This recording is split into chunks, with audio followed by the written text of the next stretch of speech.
할렐루야. 오늘도 영상으로 예배 함께 드리시는 우리 주님의 성도님들 주님의 이름으로 사랑하고 축복합니다. 오늘도 이 수요 예배 가운데 주님의 놀라운 은혜가 함께 하시기를 주님의 이름으로 또한 간절히 축복하겠습니다. 이제 우리 다 같이 사도신경으로 신앙 고백하시면서 오늘 수요 예배를 시작하겠습니다.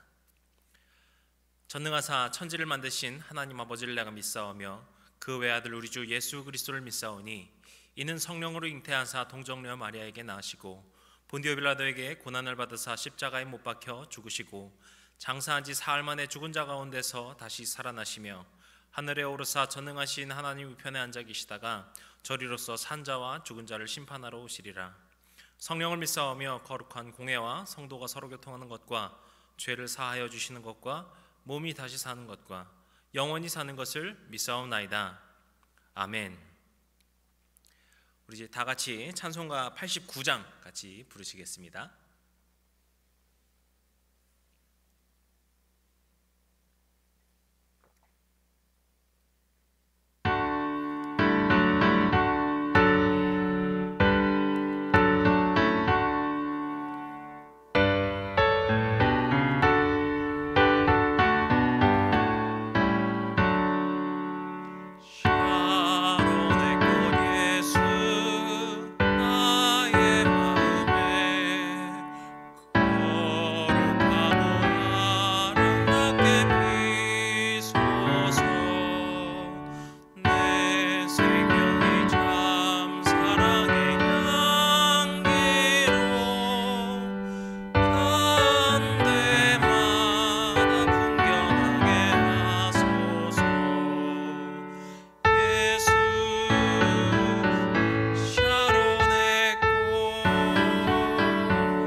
아멘.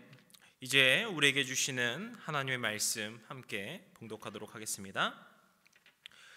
오늘 우리에게 주시는 하나님의 말씀 마가복음 12장 1절에서부터 12절까지의 말씀입니다.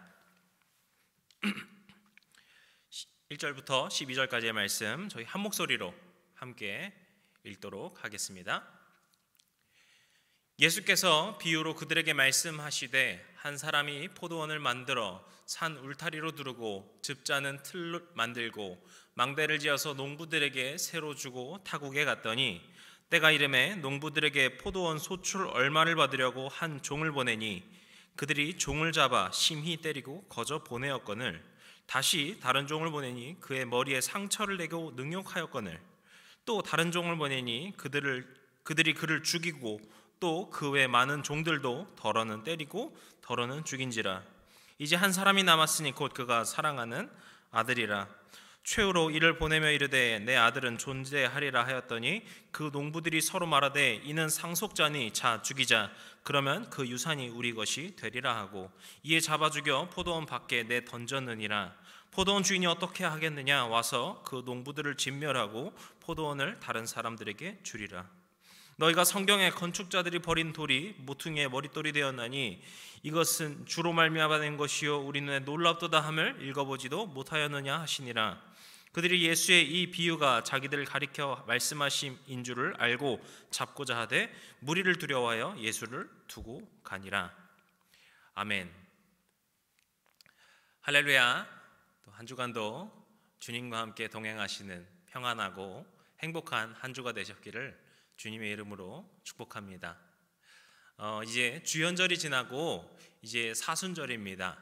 정확하게 딱 오늘부터 이제 재수요일이라고 하게 되는데 이제 오늘부터 시작으로 해서 이제 우리가 사순절 주님의 그 행적, 주님의 그 삶을 함께 묵상하고 기억하는 시간을 맞이하게 되었습니다.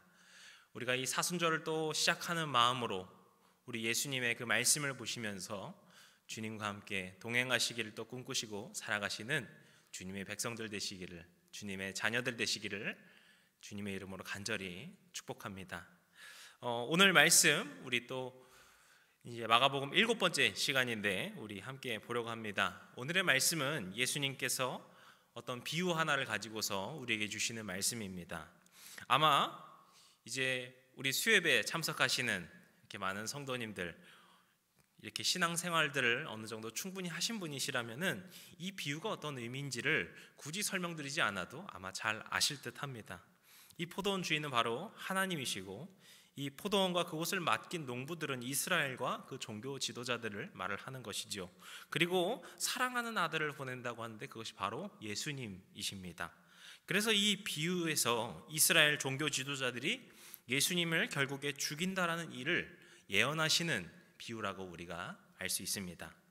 그런데 지금 우리들에게는 예수님께서 십자가에 달려 죽으신다라는 것을 우리가 이미 배워왔기 때문에 알고 있겠지만 이 지금 말씀에서 예수님을 따르고 있는 무리들 그리고 제자들에게는 이 말씀은 아마 전혀 이해하기 어려운 말씀일 것이었습니다. 지금 제자들은요 어떤 마음일까 생각해 보니까 바로 그냥 축제의 마음일 것 같아요. 예수님께서 예루살렘에 입성하실 때 그 모습이 어떠했습니까? 예수님께서는 나귀에 올라타서 입성하셨지만 그때 수많은 사람들이 와서 예수님께 찬송하고 영광을 돌렸습니다. 그리고 이제 주님께서 성전에 가시면서 성전의 지도자들, 종교 지도자들을 따끔하게 혼내시는 것을 우리가 보았죠. 그리고 그 말씀에 정말 많은 사람들이 존경하고 주님의 말씀을 따랐다는 것을 우리가 또한 알 수 있습니다. 그래서 바리새인들, 사두개인들과 같은 이 종교 지도자들이 예수님의 어떤 그 말씀에 토를 달 수도 없었습니다. 오늘 말씀에도 나오지만 이 무리들을 두려워하였습니다. 예수님을 열렬히 따르던 그 무리들이 너무나도 많아서 두려워하여서 예수님을 어떻게 하지 못했던 그런 상황입니다. 지금 이렇게 많은 사랑과 존경을 받고 계신 분이 바로 우리 예수님이시거든요.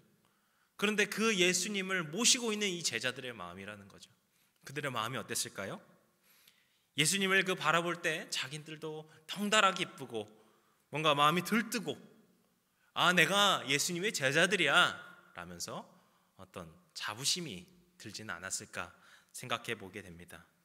그래서 이 제자들에게 지금 이 순간은 마치 축제와도 같은 어떤 기쁜 순간들이었지 않았을까 생각해 보았습니다.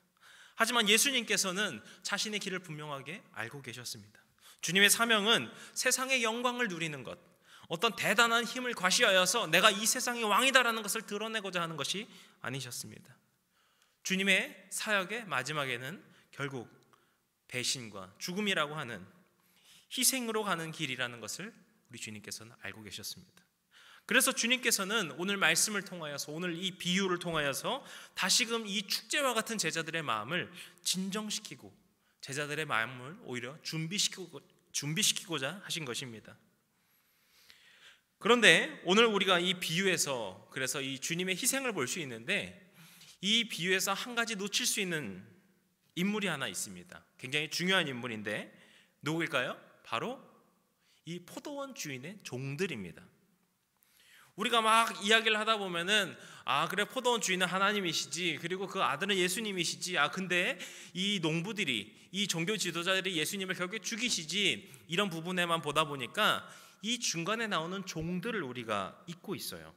이 비유에 나오는 포도원의 주인은 밭을 맡겼던 그 농부들에게 자신의 종들을 보내기 시작합니다. 처음에 계약하였던 그 소출의 얼마를 받기 위하여서 보낸 것이죠. 그런데 여기서 농부들은, 그러니까 포도원을 원래 다루고 있던 그 농부들은 그 소출의 얼마를 주지 않고자 하면서 이 종들을 공격하기 시작하는데요, 처음에 보낸 종은 심히 때려서 돌려보냈다라고 말씀하고, 또 다른 종들을 보내지만 이번에는 머리에 상처를 내고 능욕하여서 보냈다라고 나옵니다. 그리고 계속해서 종을 보냈지만 종들은 때로는 맞고 때로는 죽임을 당했다라고 이야기합니다. 이렇게 주인의 아들이 희생되기 이전에 계속해서 고난을 당하고 있었던 종들이 있었다라는 것입니다. 그런데 이 종들은 누구일까요?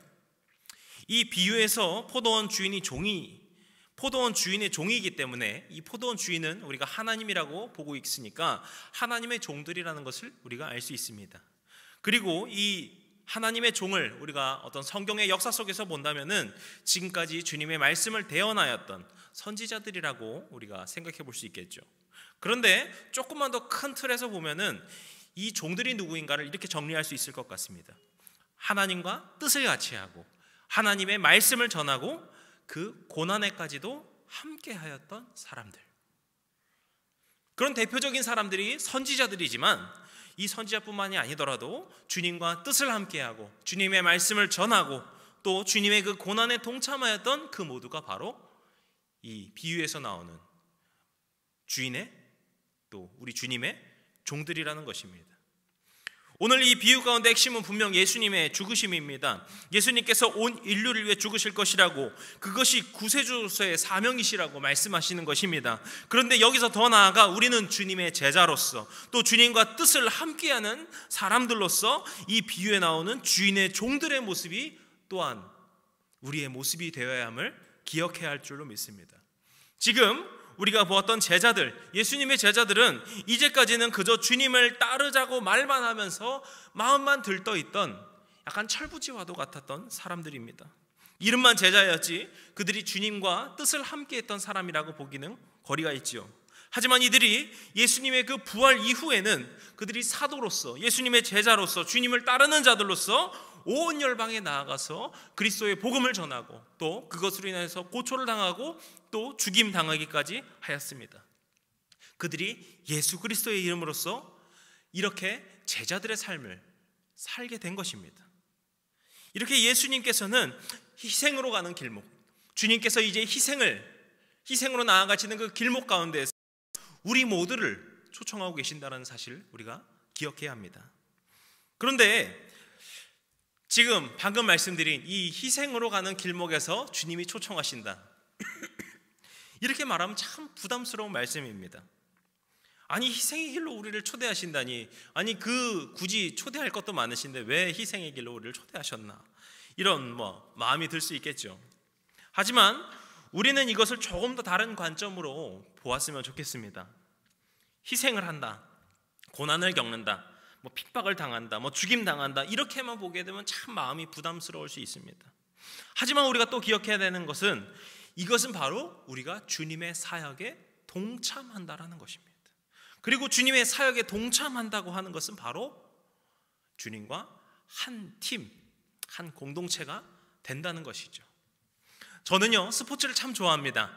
아마 아시는 분도 계시지만 저는 스포츠를 참 좋아하는데 그래서 스포츠를 하나만 좋아하는 것도 아니고요, 여러 가지 종목들을 다 좋아해요. 뭐 축구도 좋아하고 야구도 좋아하고 농구도 좋아하고 근데 이렇게 하는 건 잘 못해서 늘 이렇게 보는 것만 좀 좋아하는 편입니다. 그런데 우리가 스포츠를 볼 때요, 특히 프로 스포츠를 볼 때 굉장히 중요한 것이 있는데 좋아하는 팀이 있느냐 없느냐가 되게 중요합니다. 우리가 이 올림픽을 봐도요, 그 올림픽 종목 중에서 우리가 평소에 관심 있어 하는 종목 거의 없습니다. 하지만 우리가 올림픽 시즌이 되면은 꼭 양궁을 챙겨보죠. 우리나라 선수들이 얼마나 잘하고 그 결승전에서 이기길 바라면서 우리가 응원을 하죠. 평소에는 대회가 있는지도 몰라도 올림픽 때만큼은 막 가족들이 하나가 되어서 막 응원을 합니다. 이렇게 이 스포츠에서는요, 응원하는 팀이 있다는 것이 참 중요한 것입니다. 그런데 이 응원하는 팀이 있다는 의미는요, 무조건 즐겁다는 의미는 아닙니다.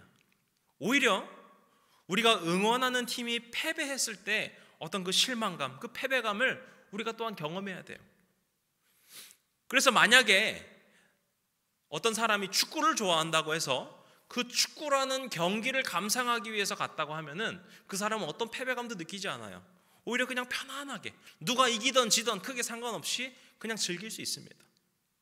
그런데 우리가 만약에 이 축구 경기에 손흥민 선수가 나왔다, 아니면 우리가 한일전을 하고 있다, 그러면은 이야기가 달라지겠죠.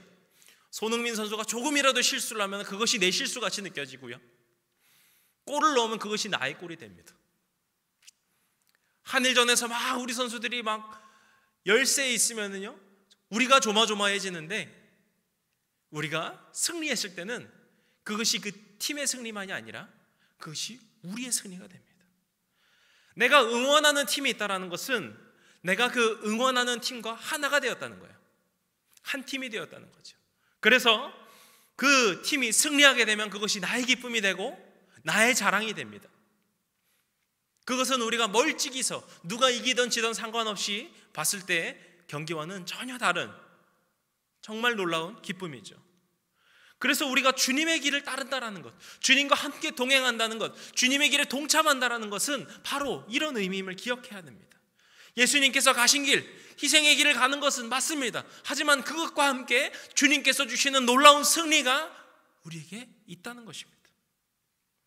이 포도원의 주인의 종들과 같이 때로는 맞기도 합니다. 때로는 상처를 내기도 하고 능욕당하기도 합니다. 그래서 죽임을 당하는 그런 일까지도 생깁니다.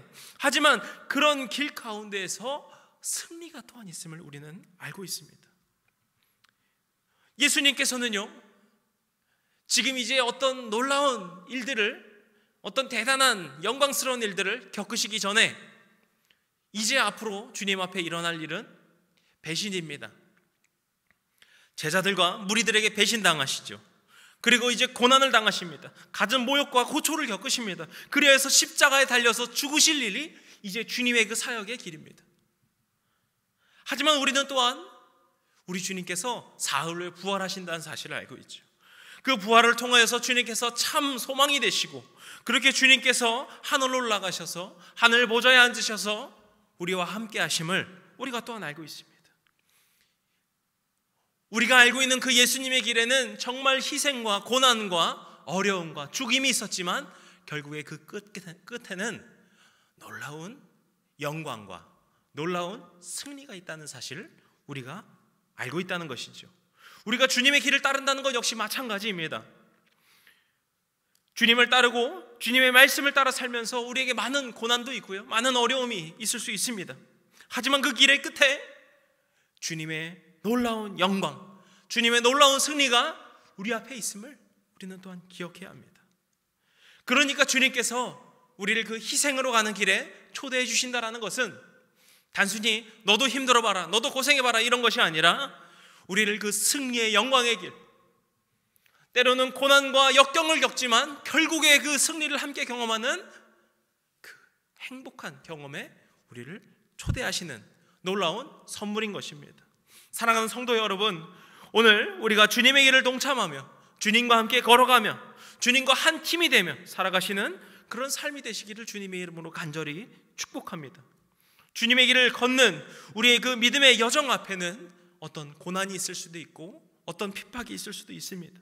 하지만 주님께서 주시는 그 기쁨과 소망이 우리의 삶에 또한 넘쳐나는 것이고, 그리고 그 길의 마지막에는 결국 승리가 있음을 기억해야 할 줄로 믿습니다. 그래서 오늘 우리 주님께서 주시는 그 초대, 그 초청은 그저 희생으로 가는 것이 아니라, 그저 고난으로 가는 것이 아니라, 그 희생 끝에 있는 희망, 그 절망 끝에 있는 놀라운 약속을 바라보는 길임을 우리가 기억하면서 주님의 길에 함께 동참하시고 그 영광에 또한 함께 참여하시는 주님의 종들 되시기를 주님의 이름으로 축복합니다. 그런데 그렇다면 그 희생의 길이라는 이야기를 했는데, 이 희생의 길은 어떤 길을 말을 하는 것일까요? 오늘 우리 주님께서 주시는 그 말씀의 그 비유를 우리가 조금 더 살펴보기를 원하는데요, 여기 이 비유에서 우리가 눈여겨볼 것이 있는데, 바로 이 농부들, 이 주인을 힘들게 했던 이 농부들의 비상식적인 배신입니다. 이 비유를 좀 처음부터 보시면은 주인이 포도원을 만드는 것부터 시작을 해요. 이 포도원을 만드는 일이 가장 고된 일이라는 것을 이 비유에서 아주 열심히 표현하고 있습니다. 1절에 보시면은 얼마나 수고를 했는지 알 수 있죠. 산 울타리를 두르고 즙자는 틀을 만들고 망대를 지었다. 정말 그러니까 이 농부들이 있기 전까지의 그 모든 준비를 이 포도원 주인이 다 해놓은 겁니다. 그리고서 이 농부들에게는 그저 관리만 해주면 되는 관리로서 이 포도원을 빌려주었습니다. 그렇다면 무엇인가요? 이 농부들은요, 막 자기들이 물론 이제 관리하는 것 자체가 힘든 것도 있긴 하겠지만, 자기들이 뭔가를 다 만들고 다 준비하고 다 해야 되는 것이 아니라 모든 건 다 준비되어 있어요. 그리고 그저 관리만 하면서 거기에 소출을 함께 나누면 되는 것입니다. 그리고 이 포도 열매가 맺히게 되는 어떤 때가 이르죠. 그래서 이 주인은 소출의 얼마를 요구합니다. 지금까지의 그 소출들을 전부 다 내놔라 이렇게 말한 것이 아니고, 그리고 너희들이 이제 다 됐으니까 다 나가라 이렇게 말한 것이 아니라 이 수확의 일부만을 요구한 것이죠. 그래서 우리는요, 이 포도원 주인이 얼마나 당연하고 상식적이고 자비로운 요구를 하고 있는지를 우리가 알 수 있습니다. 그런데 이 농부들은요, 그 일부조차도 주지 않으려는 겁니다. 그래서 심지어는 이 주인의 종들을 때리고 죽이기까지 하죠. 결국에 주인의 아들, 그 사랑하는 아들을 보내지만 결국에 그 아들까지 죽이게 됩니다. 그래서 결국에 이 주인이 농부들을 멸하는 것이 이 비유의 마지막이죠. 여기서 우리가 명심해야 될 것이 있습니다. 여기 비유에서 이 포도원 주인은요, 계속해서 인내하고 자신을 희생했습니다. 이 비유를 다시 보시면은요, 포도원 주인은요, 이미 농부들을 멸할 힘이 있었어요. 그 말은 이 농부들이 처음에 말을 듣지 않았던 그때부터 이미 진멸을 했어도 됐다는 것이죠. 하지만 계속해서 그 농부를 향해서 인내합니다. 종들을 보내서 그 농부들을 설득하고자 합니다. 자신의 사랑하는 아들을 굳이 보내지 않아도 됐지만 그 아들을 보내면서까지 농부를 설득하고자 희생한 것이 바로 이 포도원 주인입니다. 이것이 바로 우리가 주님의 희생에서 기억해야 되는 점입니다. 이 희생이라고 하는 것은요, 나에게 어떤 있는 나의 모든 것 중에 조그마한 일부를 떼어주는 것이 희생이 아니라 끝까지 참고 자신의 정말 가장 아픈 것까지도 내어놓으면서까지 주는 것이 바로 주님의 희생이라는 것입니다. 주님의 희생에 참여하는 우리 역시 마찬가지입니다. 우리가 누군가에게 호의를 베풀었을 때 상대방이 그 호의에 보답하는 것은 우리가 지극히 알고 있는 상식이죠. 하지만 그렇게 하지 않을 수 있습니다. 그래서 우리가 하는 말 중에서도 배은망덕이라는 말이 있죠. 누군가 상대방의 은혜와 덕을 잊고 배신한다라는 말로 배은망덕이라는 이야기를 합니다. 지금 농부들의 모습이 바로 그렇죠. 하지만 그런 모든 과정까지도 참고 인내하면서 희생하는 것, 그것이 바로 우리가 참여해야 될 주님의 희생의 참 모습이라는 것입니다. 창끝이라고 하고 있는 책이 있습니다.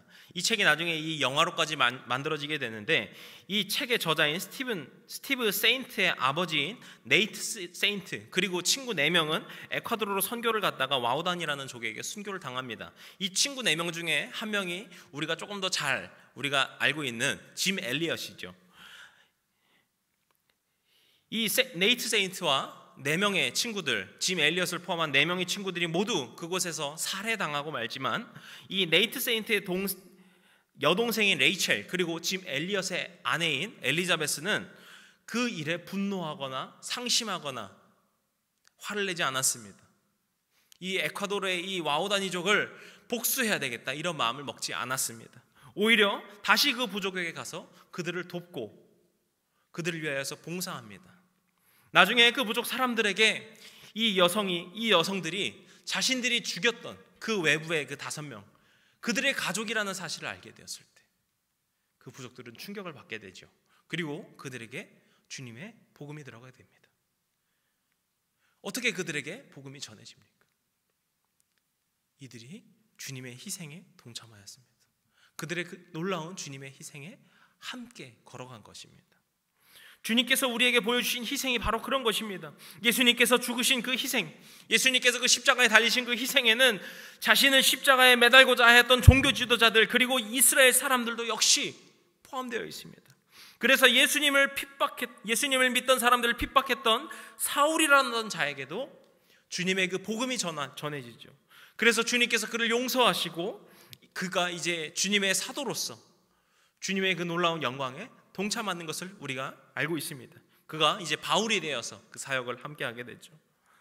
오늘 우리가 주님의 희생을 기억하고 동참하고자 하는 그런 결단을 할 때 이런 주님의 희생과 같이 대가를 바라지 않는 희생, 상대방이 오히려 배은망덕과 같이 나에게 비상식적인 오히려 배신을 할지라도 그것을 감내할 수 있는 희생이 있어야 할 줄로 믿습니다. 때로는 우리의 생각과 다르더라도 우리 주님께서 걸어가신 그 길을 우리가 함께 묵묵하게 걸어가기를 기도합니다. 그때 우리에게 그저 아픔만이 있는 것이 아니라 주님께서 주시는 사랑과 힘과 능력과 은혜가 함께하는 것인 줄로 믿습니다. 그래서 오늘 말씀 10절에 보시면은 이 핵심적인 것이 숨어 있는데요. 10절에서 주님은 건축자들의 버린 돌이 모퉁이의 머릿돌이 되었다라는 성경 말씀을 인용하십니다. 이것은요 시편 118편 22절에 나오는 말씀인데요. 이 시편 118편의 저자가 미상으로 나오는데 우리가 일반적으로는 다윗의 시라고 보고 있습니다. 이 다윗이 어떤 여러 가지 삶의 역경들이 있었지요. 하지만 그 가운데서도 주님을 믿고 그리하여서 주님을 찬미한다라는 그런 고백의 시라고 보고 있습니다. 그런데 참 이렇게 다윗의 시라고 생각해보고 이 118편을 쭉 묵상하는데 이 다윗이 하나님께 사랑받는 자였던 이유가 있구나. 이 다윗이야말로 정말 그 주님의 그 놀라운 그 고초를 그 길을 함께 걸었던 사람이구나 라는 생각이 들었습니다. 다윗은 하나님의 말씀을 따라 살면서 정말 많은 고초를 겪습니다. 다윗은 또 그 고초뿐만이 아니라 자신의 아들을 비롯하여서 주변의 많은 사람들이 이 다윗을 배신하였습니다. 하지만 다윗은 어떠한 순간에서도 그저 분노하거나 그저 화내서 복수하거나 한 것이 아니라 그 어떤 순간에서도 하나님의 말씀을 의지하였습니다. 그를 공격하고 죽이려 했던 사울을 죽일 수 있는 순간이 얼마나 많이 있었지만 그 사울이 하나님의 말씀, 하나님의 기름 부은 자라는 이유로서 그를 죽이지 않습니다.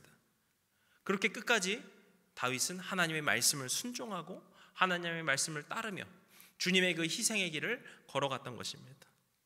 그래서 그가 결국에 이스라엘 왕으로 세워지지만 이 말씀에서의 고백조차도 이 모든 것이 하나님의 은혜였음을 고백하고 있습니다. 118편 22절, 23절 말씀이 바로 이 말씀인데 함께 보겠습니다. 건축자가 버린 돌이 집 모퉁이의 머릿돌이 되었나니 이는 여호와께서 행하신 것이요 우리 눈에 기이한 바로다. 아멘. 이것이 오늘 10절, 11절에 나오는 말씀이죠. 다윗은요 자신이 건축자가 버린 돌과 같이 나는 쓸모없는 존재였음을 고백합니다. 하지만 이제 그가 그 집 모퉁이의 머릿돌이 되었다. 그 집 모퉁이의 머릿돌이라는 것은 집의 가장 핵심 축이 되는 돌인데 그런 높임받는 자리에 그런 중요한 자리로까지 올라서게 되었다는 것을 고백한 것입니다. 하지만 그가 마지막에 어떻게 고백합니까? 이는 여호와께서 행하신 것입니다. 이 모든 것은 우리 주님께서 행하신 일입니다. 또한 겸손하게 고백하고 있죠. 우리가 정말 주님과 함께 동행하면서 주님의 그 희생에 참여하였을 때 우리가 그것에 온전히 함께하였을 때 우리 주님께서 여러분의 각 삶에 행하시는 놀라운 일을 목격하실 줄로 믿습니다.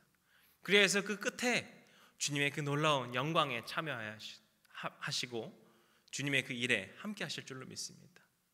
오늘 우리가 이 말씀을 묵상하면서 이 제수요일 이 사순절을 시작하면서 주님과 함께 동행하는 것을 꿈꾸시고 주님께서 걸으신 그 희생의 길, 하지만 주님께서 우리를 불러주시는 그 영광의 길을 함께 걸어가시는 주님의 백성들 되시기를, 주님의 그런 귀한 종들의 삶으로 살아가시는 우리 성도님들 되시기를 주님의 이름으로 간절히 축복합니다. 기도하시겠습니다. 오늘도 우리에게 살아서 역사하시고 말씀하여 주시고 우리를 주님의 사역에 동참하도록 초대하여 주시는 주님,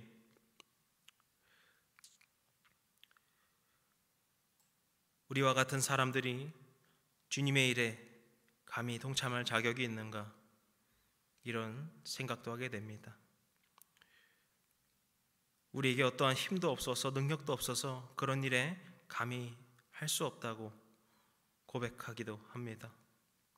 하지만 우리 주님께서 그 초대하여 주신 길에 우리가 겸손히 고백하며 나아갈 때 주님의 그 영광에 함께할 줄로 믿습니다.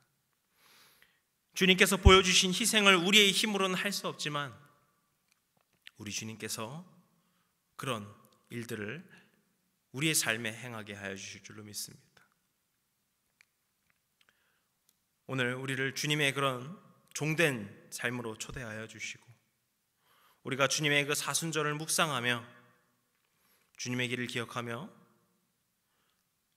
주님의 제자로서, 참된 제자로서 살아가는, 주님의 종으로서 주님의 말씀을 전하며 살아가는 주님의 동역자 되게 하여 주시옵소서. 주님께서 초대하여 주시는 그 놀라운 길에 기쁨으로 아멘으로 화답하며 나아가는 주님의 백성들 되게 하여 주시옵소서. 그래서 그 영광의 길에 또한 함께하고 그 기쁨에 마음껏 참여할 수 있는 그런 우리의 복된 삶이 될 수 있도록 우리 주님의 백성들, 주님의 성도님들을 주님께서 축복으로 인도하여 주시고 축복하여 주시옵소서. 이 모든 말씀 사랑이 많으시고 풍성하신 우리 주님 예수님의 이름으로 기도드렸습니다. 아멘. 하늘에 계신 우리 아버지여, 이름이 거룩히 여김을 받으시오며 나라의 마옵시며 뜻이 하늘에서 이룬 것 같이 땅에서도 이루어지이다. 오늘날 우리에게 일용할 양식을 주옵시고 우리가 우리에게 죄진 자를 사하여 준 것 같이 우리의 죄를 사하여 주옵시고 우리를 시험에 들게 하지 마옵시고 다만 악에서 구하옵소서. 나라와 권세와 영광이 아버지께 영원히 있사옵나이다. 아멘.